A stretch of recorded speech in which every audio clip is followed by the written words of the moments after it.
우리는 보통 이 누가복음 15장 방금 우리가 그 오늘 읽은 이 비유 탕자의 비유로 많이 알려져 있죠. 그런데 오늘은 두 아들의 비유라는 제목으로 말씀을 전하고자 합니다. 자, 이 비유의 내용은 우리가 너무나 잘 알고 있죠. 집 나간 둘째 아들, 아버지의 유산을 상속받아서 먼 이방 나라에 가서 다 탕진하고 스스로 돌이켜 아버지께로 돌아왔죠. 자, 먼저 우리가 함께 좀 봤으면 하는 것은 자기 동생이 돌아왔어요. 근데 아버지가 아주 반갑게 그를 맞이해주고 잔치를 벌였습니다. 그것에 대한 큰아들의 반응부터 한번 확인해 볼까요? 큰아들의 반응. 우리 한번 같이 읽어볼까요? 시작. 저가 노하여 들어가기를 즐겨 아니하거늘 아버지가 나와서 권한대 아버지께 대답하여 가로되 내가 여러 해 아버지를 섬겨 명을 어김이 없거늘 내게는 염소 새끼라도 주어 나와 내 벗으로 즐기게 하신 일이 없더니 아버지의 살림을 창기와 함께 먹어버린 이 아들이 돌아오매 이를 위하여 살찐 송아지를 잡으셨나이다. 여러분, 큰아들의 반응은 어떻습니까? 오늘 말씀에 그는 어떻게 반응했다? 노했다, 분노했다, 화를 냈다 이렇게 말하고 있어요. 아버지께 원망을 쏟아 놓습니다. 여러 해 아버지를 섬겨 나는 아버지를 열심히 섬기고 아버지의 말에 언제나 순종했는데 뭐라 그래요? 염소 새끼라도 줘서 벗으로 즐기게 하신 일이 없었다는 거죠. 그런데 자, 자기 동생을요, 동생이라고 부르지도 않아요. 그렇죠? 동생이라고 안 부르죠. 어떻게 표현했습니까? 이 아들, 어떤 아들? 아버지의 살림을 창기와 함께 먹어버린 이 아들. 이 큰아들은 아니 아들이 돌아온 아들, 반갑게 맞이한 아버지에 대해서 왜 이렇게 화를 낼까요? 우리가 이 비유를 좀 제대로 이해하려면 이 비유 그 당시 특별히 고대 사회 그때의 사회 문화적 배경을 좀 이해할 필요가 있습니다. 당시 고대 사회는 특히 유대 사회는요. 부모가 자식에게 유산을 물려줄 때 큰아들은 항상 동생들의 2배를 받았대요. 그리고 그 나머지를 이제 동생들이 나누는 식으로 유산 분배를 했다고 합니다. 자, 그리고 중요한 것이 뭐냐면 부모의 유산은 반드시 부모가 돌아가시고 난 다음에만 자식들에게 분배가 되었고요. 살아 계셨을 때 유산 분배가 이루어졌다고 해도 어떻게 했다? 돌아가시기 전까지는 그 재산을 소유, 처분, 관할 그 모든 권한이 여전히 부모님에게 있었대요. 그리고 부모가 돌아가셔야 비로소 자기가 상속받은 재산에 대한 처분권을 행사할 수 있었습니다. 자, 뿐만 아니라 부모와 자식 간의 예의와 지켜야 할 구범이 굉장히 엄격했는데 심지어 유대 사회에는 이런 율법이 있었다고 하죠. 한번 우리 신명기 21장 18절로 21절 함께 읽어볼까요? 시작. 사람에게 완악하고 패역한 아들이 있어. 그 아비의 말이나 그 어미의 말을 순종치 아니하고 부모가 징책하여도 듣지 아니하거든. 그 부모가 그를 잡아가지고 성문에 이르러 그 성읍 장로들에게 나아가서 그 성읍 장로들에게 말하기를 우리의 이 자식은 완악하고 패역하여 우리 말을 순종치 아니하고 방탕하며 술에 잠긴 자라 하거든. 요 21절이 중요한 겁니다. 어떻게 해라? 그 성읍의 모든 사람들이 그를 돌로 쳐 죽일지니 이같이 네가 너희 중에 악을 제하라. 그리하면 온 이스라엘이 듣고 두려워하리라. 이것이 그 당시 유대 사회의 율법이었어요. 여러분, 큰아들이 왜 그렇게 노하는지 이해가 되시죠? 그 둘째 아들은 어떤 처벌을 받을 만한 죄를 지은 것입니까? 돌로 쳐 죽임을 받는 그런 성격의 끔찍한 죄를 지은 아들인 거죠. 여러분, 만일 오늘 우리 시대에 저 여러분의 부모님들이 우리를 이렇게 처벌했다면 지금 이 진급 졸업 예배 드리고 있는 분들 중에 살아있을 사람이 있을까요? 없을까요? 한 사람도 없을 것 같아요. 그렇죠? 사실 이 신명기 21장 18절로 21절 말씀은요. 하나님 아버지를 떠난 죄인들에 대한 형벌이 표현되어 있다는 것을 우리가 알아야 됩니다. 여러분, 하나님을 떠나서 하나님 없이 스스로 자기 안에 제한되어 있는 자원만으로 스스로의 삶을 살려고 하나님을 떠난 모든 죄인들은 그야말로 돌에 맞아 죽어도 싼 죄인들임을 말하고 있는 것이죠. 아무튼 유대인들은 아버지에게 불순종하고 아버지의 마음을 아프게 한 자식들은 돌로 쳐서 죽여도 된다는 그런 율법이 지배하고 있는 사회 속에서 살고 있었던 거죠. 자, 이런 배경 속에, 이런 문화사회적 배경 속에 살고 있던 사람들에게 예수님이 둘째 아들의 이야기를 꺼낸 거예요. 탕자의 비유, 두 아들의 비유를 꺼낸 것입니다. 이 비유를 듣는 사람들 중에는요, 바리새인과 서기관들도 있었어요. 아마 이 바리새인과 서기관들은 이 비유에 등장하는 둘째 아들의 이야기를 들으면서 큰아들처럼 분노를 이기지 못했을 것입니다. 자, 이 둘째 아들은요, 아버지가 아직 시퍼렇게 살아계신데도 불구하고 감히 유산을 청구했죠. 청구했을 뿐만 아니라 어떤 권리까지 행사했습니까? 처분권까지 행사하기 위해서 아버지 몰래 재산을 처분해서 이방 나라로 도망을 갔어요. 여러분, 그 당시에는 아버지가 버젓이 살아있는데 아버지의 유산의 처분권을 행사하려 했던 자들은 살인자와 똑같은 죄인으로 취급했다고 합니다. 어떤 자와 똑같은 취급? 살인자. 자, 그것은요, 아버지가 빨리 죽었으면 하는 그런 마음 없이는 할 수 없는 행동이라는 거죠. 그래서 아버지로부터 유산을 상속받아서 그것을 처분했다는 것은 그런 행동을 하는 아들의 마음 속에 어떤 마음이 있다? 우리 아버지 빨리 죽었으면 좋겠다. 아버지가 빨리 죽었으면 하는 그런 마음에서밖에는 나올 수 없는 그런 패역한 행위를 둘째 아들이 지은 거죠. 그런 자식은 마땅히 어떤 처벌을 받아도 싸다? 돌로 쳐 죽임을 당하도 무방한 그런 시대였다는 거예요. 사랑하는 여러분, 그러니까 큰아들이 이 둘째 아들이 그런 처벌을 받아야 될 죄를 지었음에도 불구하고 아무 처벌도 안 받게 하고 아버지가 그냥 그 아들을 받아들이고 잔치를 벌리는 모습을 봤을 때 여러분, 큰아들이 분노하는 것, 여러분 이해되지 않습니까? 여러분이 큰아들이었어도 그렇게 하지 않으셨을까요? 그렇죠. 그 마음 충분히 이해가 되죠? 돌로 쳐 죽임을 받아도 싼 죄를 범한 둘째 아들이라는 것입니다. 아시겠죠, 여러분? 자, 이렇게 아버지를 스스로 떠난 아들, 여러분 어떻게 되었습니까? 우리 화면을 보고 13절로 16절 말씀 함께 읽어볼까요? 시작. 그 후 며칠이 안 되어 둘째 아들의 재물을 다 모아가지고 먼 나라에 가 거기서 허랑방탕하여 그 재산을 낭비하더니 다 없앤 후 그 나라에 큰 흉년이 들어 그가 비로소 궁핍한지라.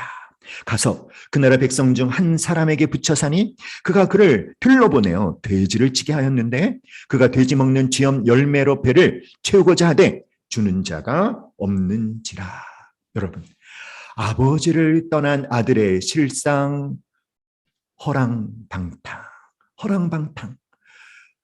그리고 설상가상 그날에 뭐가 들었다? 흉년이 들었어요. 그래서 어떻게 되었습니까? 궁핍해졌어요. 자, 아버지를 떠난 아들의 실상 첫 번째로 뭡니까? 허랑방탕. 여기서 사용된 이 허랑방탕이라는 단어는요, 어떤 뜻이냐면 중심을 잃어버리고 살다. 중심을 잃어버리고 살다. 중심이 누구입니까? 사랑하는 여러분, 여러분과 저의 삶의 중심은 하나님 아버지이신 줄 믿습니다.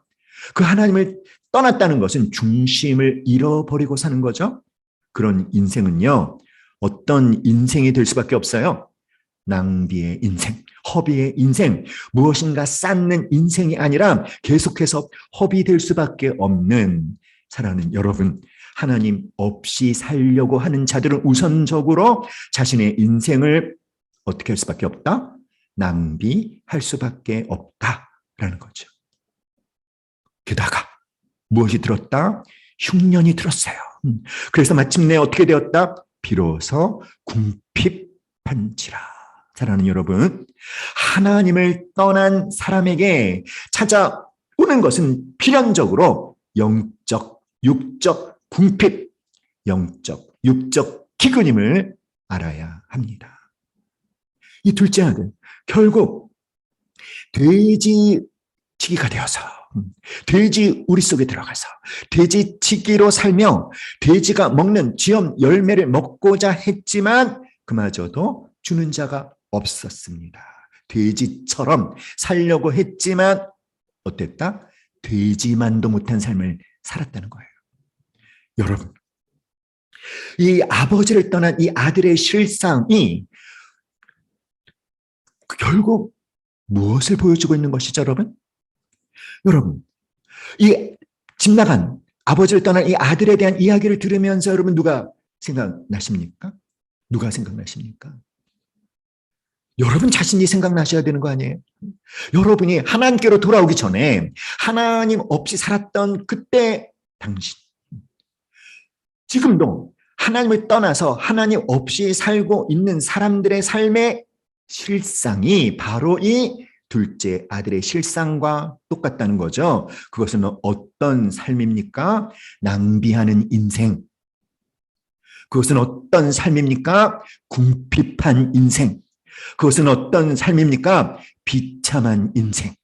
돼지처럼 살려고 하나 돼지가 먹는 쥐엄 열매조차도 먹지 못하는 비참한 인생이 바로 어떤 사람들의 실상이다? 지금도 하나님 없이 하나님을 떠나 하나님을 의지하지 않고 살고 있는 모든 사람들의 실상이죠. 그것은 저와 여러분의 옛사람의 실상인 줄 믿습니다. 영광스러운 아들이 돼지보다도 못한 비참한 처지로 떨어져 버렸어요. 아버지를 떠난 아들의 자리는 돼지우리였습니다. 더럽고 추하고 비참했습니다. 그는 아버지로부터 취한 재산을 허랑방탕 다 써버리고 유대인들이 가장 혐오하는 짐승인 돼지우리 속의 돼지와 함께 동거하는 신세가 되었어요. 여러분, 유대인들은요 탈무드에 이렇게 기록해 놓았다고 합니다. 돼지를 치는 자는 저주를 받을지어다. 예수님께서 집 나간 아버지를 떠난 둘째 아들의 처지를 묘사하시면서 왜 돼지우리에 가서 돼지치기가 되어서 그런데 돼지가 먹는 쥐엄 열매도 얻어먹지 못하는 처지가 된 것으로 표현하는 것은 우리에게 어떤 메시지를 선포하기 위함일까요? 그것은 아버지를 떠난 아들에게 임하는 것은 저주뿐이요. 축복이라고 하는 것은 눈을 씻을래야 찾아도 찾아볼 수 없는 저주뿐인 인생임을 말씀하고 계시는 거죠. 사랑하는 여러분, 당시 유대 인근 나라에는요, 유대인들이 400만 명이나 디아스포라로 퍼져 있었답니다. 그들은 아주 지독한 민족주의자들이었기 때문에 자기들이 거주하던 이방 나라에서 자기 동족인 유대인이 어려움을 당하고 있다라는 소식을 접하면은 너나 할 것 없이 힘을 모아서 자기 동족인 그 유대인을 도와주곤 했었다고 합니다. 그런데 이 둘째 아들은 어찌된 것인지 그런 도움을 못 받은 거예요. 그리고 이방인의 종이 되어서 이방인의 돼지치기가 된 것입니다. 가서 그 나라 백성 중 한 사람에게 붙여 사니 이방인의 종이 된 거예요. 그래서 돼지치기가 되었던 것이죠. 그런데 돼지가 먹는 쥐엄 열매조차도 먹지 못했다. 어쨌든 중요한 건 뭐다? 그 민족주의자들은 같은 유대인들의 도움도 받지 못했다는 것이 뭘 의미합니까? 이 둘째 아들이 어느 정도로 끔찍한 죄를 짓고 이방 나라까지 왔는지를 그 주변에 있는 사람들도 다 알고 있었다는 거죠. 이 둘째 아들이 지은 죄가 돌로 쳐 죽임을 받아 마땅한 그런 죄라는 것을 그 지역에 살고 있는 유대인들도 다 알고 있었기 때문에 아무도 이 둘째 아들을 도와주지 않았다라는 거예요. 아시겠죠, 여러분? 자, 이 본문이 시작하는 누가복음 15장 1절로 3절, 여러분 이 본문이 어떻게 시작하고 있는지, 어떤 분위기 속에서 시작하고 있는지 우리 한번 함께 볼까요? 우리 화면을 보고 누가복음 15장 1절로 3절 말씀 함께 읽겠습니다. 시작. 모든 세리와 죄인들이 말씀을 들으러 가까이 나오니 바리새인과 서기관들이 수군거려 이르되 이 사람이 죄인을 영접하고 음식을 같이 먹는다 하더라. 예수께서 그들에게 비유로 이르시되.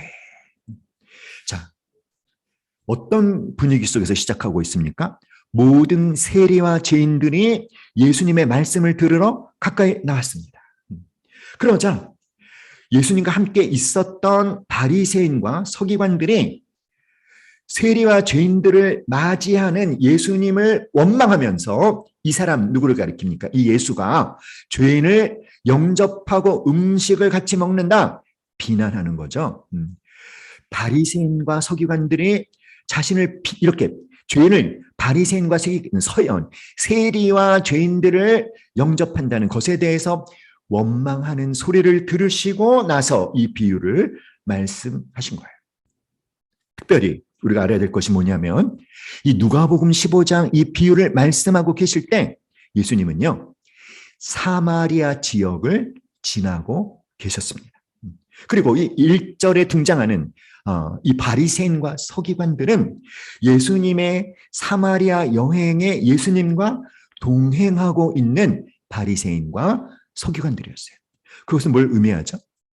예수님과 여행에 동행할 정도라면 그들이 바리새인과 서기관들임에도 불구하고 예수님에 대해서 호감을 갖고 있었음을 말해주는 것이죠.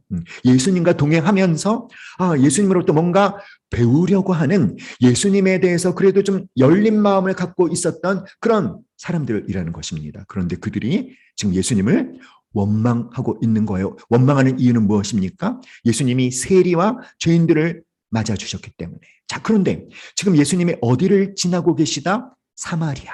그러면 이 누가복음 15장 1절에 말씀을 들으러 가까이 나오는 세리와 죄인들은요, 사마리아인들이라는 거예요. 유대인들이 아닙니다. 이해되십니까? 사마리아인 세리와 사마리아인 죄인들이 말씀을 들으러 예수님 앞에 나온 거예요, 여러분. 유대인들, 지금 예수님과 동행하고 있는 이 바리새인 서기관들, 이 유대인들은 사마리아인들을 어떻게 여겼죠? 개만도 못하게 여기지 않았습니까? 짐승만도 못하게 여기지 않았습니까? 아예 접촉을 하지 않으려고 하지 않았습니까? 그들을 아주 천한 사람으로 여겼잖아요, 유대인들은. 그렇게 유대인들이 사마리아인들을 아주 천한 사람들로 여기는데 사마리아인들 중에서도 죄인, 사마리아인들 중에서도 세리, 그러니까 이 바리새인과 서기관들이 보기에는 정말 예수님 말씀을 들으러 가까이 나오는 이 세리와 죄인들은 어떤 사람들이겠어요? 정말 뭡니까? 더럽고 추하고 추한 아주 뭡니까? 상종해서는 안 되는 족속들이라는 거예요. 자, 그런데 이 사람이 죄인을 영접하고 음식을 같이 먹는다. 여기 사용된 이 동사의 시제가 현재 시제입니다. 현재 시제라는 것은 뭘 의미하냐면 이렇게 예수님이 죄인을 영접하고 죄인들과 음식을 같이 먹는 그런 예수님의 행동이 이번 한 번뿐이 아니라 습관적이었다는 것이죠. 반복적이었다는 것입니다. 예수님은 세리와 죄인들과 함께 식사를 하는 것들을 어떻게 했다? 습관적으로 했다. 반복적으로 했다. 그러니까 여러분, 여러분이 바리새인과 서기관들이라면 그런 예수님에 대한 원망을 하겠습니까? 안 하겠습니까? 하죠. 당연히 하죠. 그렇죠? 그래서 이제 예수님이 비유를 말씀하기 시작하는 거예요.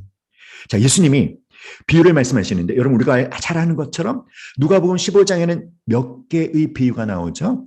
잃은 양의 비유, 잃은 드라크마의 비유, 탕자의 비유 모두 3개의 비유가 나오죠. 그렇죠? 자, 그런데 이 누가복음 15장 3절에 예수께서 그들에게 비유로 이르시되의 비유는요, 단수예요, 단수. 이게 이 명사가 복수형 명사가 아닙니다. 단수입니다. 분명히 15장에서 하나, 둘, 세 가지 비유를 말씀하셨는데 이 비유를 단수로 사용하고 있다는 것은 이 세 가지 비유가 하나의 주제를 다루고 있는 하나의 비유임을 의미하는 거죠. 자, 재밌는 게 뭔지 아세요? 첫 번째 비유에서는 양 100마리 중에 한 마리를 찾았습니다. 두 번째 비유에서는 잃은 10개의 드라크마 중에 한 드라크마를 찾았죠. 세 번째 비유에서는 아들이 2명 있었는데 하나들을 찾은 거예요. 자, 공통점이 뭡니까? 100마리 중에 한 마리를 찾았을 때 그 찾은 목자 어떻게 했습니까? 잔치를 벌렸어요. 그렇죠? 양 한 마리보다 양 한 마리 값보다 훨씬 많은 금액을 투자해서 이웃을 불러다가 잔치를 벌렸습니다. 잃은 양 한 마리를 찾았을 때 너무너무 목자가 기뻐했던 거죠. 둘째 비유에서는 10개의 드라크마를 갖고 있었던 여인이 한 드라크마를 잃어버렸죠. 찾으려고 어떻게 했습니까? 찾도록 찾는 것입니다. 집안을 그냥 수색하는 거예요. 막 쓰는 거예요. 그래서 찾아냈죠. 어떻게 했습니까? 한 드라크마를 찾았는데 그보다 더 많은 비용을 투자해서 잔치를 벌이고 이웃과 함께 기뻐하는 것입니다. 두 아들 중에 한 아들 아버지를 떠났다 돌아왔을 때 똑같이 했죠. 살찐 송아지를 잡고 잔치를 벌였어요. 예수님은 여러분 무슨 말씀을 하시고 싶은 걸까요? 사랑하는 여러분, 100마리 중에 하나를 찾았을 때도 그렇게 기뻐하셨어요. 그 목자가. 또 10마리 중에 하나를 찾았을 때 그 여인은 그렇게 기뻐했어요. 그런데 둘 중에 하나를 찾았으면 얼마나 그 기쁨이 크겠느냐. 무슨 말인지 이해가 가세요? 100개 중에 하나, 10개 중에 하나. 예수님은 점층적인 수사 기법을 통해서 양 100마리 중 하나를 잃었다가 다시 찾아도, 너무나 귀중한 10드라크마 중 하나를 얻었다 다시 찾아도 그렇게 기쁜데 두 아들 중 하나를 잃었다 찾았을 때 그 아버지의 기쁨이 얼마나 엄청나게 크겠는가를 점층적으로 설명하고 계신 것이죠. 처음에는 양, 짐승, 그 다음에는 돈, 맨 마지막에는 사랑. 이렇게 점층적인 개념을 동원해서 아버지를 떠나 살고 있는 사람들을 향한, 그리고 우리를 향한, 여러분을 향한 누구의 마음? 바로 우리 하나님 아버지의 관심과 애정과 사랑을, 그 하나님 아버지의 마음을 이렇게 우리에게 예수님은 펼쳐 보여주고 계신 거예요. 사랑하는 여러분, 우리가 그 예수님이 펼쳐 보여주고 계신 그 하나님 아버지의 마음을 볼 수 있기를 간절히 기도합니다. 사랑하는 여러분, 아버지가 왼쪽 그림에 보면 아버지가 문 밖에 나와 서 있죠? 아버지는 언제부터 서 있기 시작합니까? 둘째 아들이 아버지를 떠난 그날부터 아버지는 문 밖에 나와서 어디를 보고 있습니까? 마을 어귀를 주목하고 있는 거예요. 언제쯤이면 둘째 아들이 돌아올까? 그리고 둘째 아들이 그렇죠, 너무나 기특하게도 자기의 비참한 처지를 깨닫고, 아버지와 함께 있는 품꾼들도 얼마나 풍족하게 사는데 나는 여기서 굶어 죽는구나. 아버지를 떠난 자기의 비참한 처지를 깨닫고 스스로 일어나 아버지께로 돌아가자. 그 돌이키고 아버지께로 돌아가는 결단을 한 것이죠. 그리고 드디어 마침내 아버지가 사는 동네 그 어귀에 아들이 들어섰을 때 그를 가장 먼저 발견한 사람은 누구였습니까? 아버지였죠. 그 아버지 어떻게 했습니까, 여러분? 뛰어나갔어요. 그리고는요, 그 아들을 품에 끌어안았어요. 사랑하는 여러분, 자, 예수님의 비유를 누가 듣고 있죠, 지금? 바리새인과 서기관들이 듣고 있죠. 그러면 바리새인과 서기관들은, 자, 그 아들이 스스로 돌이켜 아버지께로 돌아가고자 일어났다. 그리고 아버지가 살고 있는 동네 어귀에 들어섰다. 여기까지 들었을 때 그 다음 장면을 어떤 장면으로 기대했을까요? 그 둘째가 아버지가 사는 동네로 들어갔다는 예수님의 말씀을 들은 바리새인들과 서기관들은 어떤 장면을 기대하고 있었을까요? 어떤 장면? 어떤 장면? 동네 사람들이 그 마을 어귀에 들어서는 둘째 아들을 발견하고 어떻게 하는 거? 돌을 주워서 집어 던지는 그 둘째 아들이 돌로 쳐 죽임을 당하는 장면을 기대하고 있지 않았을까요? 그런데 아버지가 뛰어나간 거예요. 그 아들을 품에 안은 거예요. 여러분, 당시 유대 사회에서는요, 이렇게 나이 많은 어른이 경박스럽게 뛰는 것은 아주 천박한 일로 여겼다고 합니다. 그런데 아버지가 둘째 아들임을 확인하자마자 냅다 뛰어간 것입니다. 왜 뛰어갔을까요? 이 대목에서 여러분의 대답을 한번 듣고 넘어가겠습니다. 누구한테 물어볼까요? 누구한테 물어볼까요? 왜 아버지는 왜 뛰어갔을까? 훈련생한테 물어볼까? 리더님한테 물어볼까? 간사님들한테 물어볼까? 네. 나한테 안 물어봤으면 하시죠, 그렇죠? 자, 그래도 틀려도 상처받지 않을 우리 만만한 팀장님. 팀장님 대답해 보세요. 아버지는 왜 뛰어갔습니까? 아버지 왜 천박하게 여기는 것을 무릅쓰고 아버지가 뛰어간 이유는 뭘까요? 반가워서와 돌팔매질 맞을까 봐. 여러분, 이런 질문을 하면 대부분은 반가워서, 너무 기뻐서까지만 대답하시는데 역시 우리 팀장님이죠. 반가워서 뛰어간 게 아니에요. 물론 반가웠겠죠. 근데 반가움보다도 아버지의 마음은 다급합니다. 다급합니다. 왜 다급합니까? 이 둘째 아들이 동네 사람들에게 발견되면 이 둘째 아들은 어떻게 될 수밖에 없어요. 돌에 맞을 수밖에 없거든요. 그것이 그 당시 그들의 율법이었군요. 아버지가 뛰어간 이유는 아들 돌에 맞아 죽지 않게 하려고 그 돌을 던지는 돌 누가 대신 맞아 주지려고 아버지 자기가 대신 맞아 죽이려고 천박하게 여김 당하는 것을 무릅쓰고 뛰어간 것입니다. 돌에 맞아 죽을 아들을 그 형벌로부터 살려내려고. 사랑하는 여러분, 우리가 이 탕자의 비유를 수도 없이 많이 들었지만 이 부분에 대해서 별로 중요하게 생각하지 않아요. 이 부분을 별로 묵상하지 않습니다. 아버지는 왜 뛰어나갔을까? 그냥 기쁘니까 뛰어나갔지. 아니에요. 우리 신명기 21장 그 당시 유대사회에 어떤 율법이 있었는지 우리 잘 들었잖아요. 아버지가 뛰어나간 이유는 무엇이다? 돌로 쳐 죽임을 당할 형벌을 받을 아들을 그 형벌으로부터 살려내기 위해 뛰어나간 거예요. 사랑하는 여러분, 이제 아버지가 왜 뛰어나갔는지 이해가 되시죠? 그 아들이 다른 사람들에게 발견돼서 돌에 맞아 죽기 전에 먼저 달려나간 거죠. 그러니까 여러분, 이 아버지가 둘째 아들의 집을 나간 바로 그때부터 왜 문 밖에 서서 왜 동네 어귀를 바라보고 있었을까요? 아들이 언제 돌아올지 모르는 거죠. 언제 돌아오든지 누가 제일 먼저 발견해야 된다. 내가 제일 먼저 발견해야 돼. 그래서 그 아들이 돌에 맞아 죽기 전에 내가 가서 그를 끌어안아야 돼. 그래야지만 그 아들을 살릴 수 있어. 아들이 나간 그 순간부터 한 번도 아들에 대한 마음을 놓아본 적이 없다는 거예요. 아들이 나간 그 순간부터 아버지의 마음은 그 아버지를 떠난 둘째 아들의 생각으로 가득 차 있었고 언제나 돌아오려나 아버지는 기다리고 있었다는 것이죠. 여러분, 그분이 누구십니까? 그분이 우리 하나님 아버지죠. 사랑하는 여러분, 이 비유의 마지막 절을 보면 여러분, 하나님이 우리에게 베풀어 주신 그 은혜가, 그 구원이, 우리에게 베풀어 주신 그 하나님의 사랑이 어떤 것인지가 아주 명확하게 기록이 되어 있습니다. 우리 함께 읽어볼까요? 누가복음 15장 32절 시작.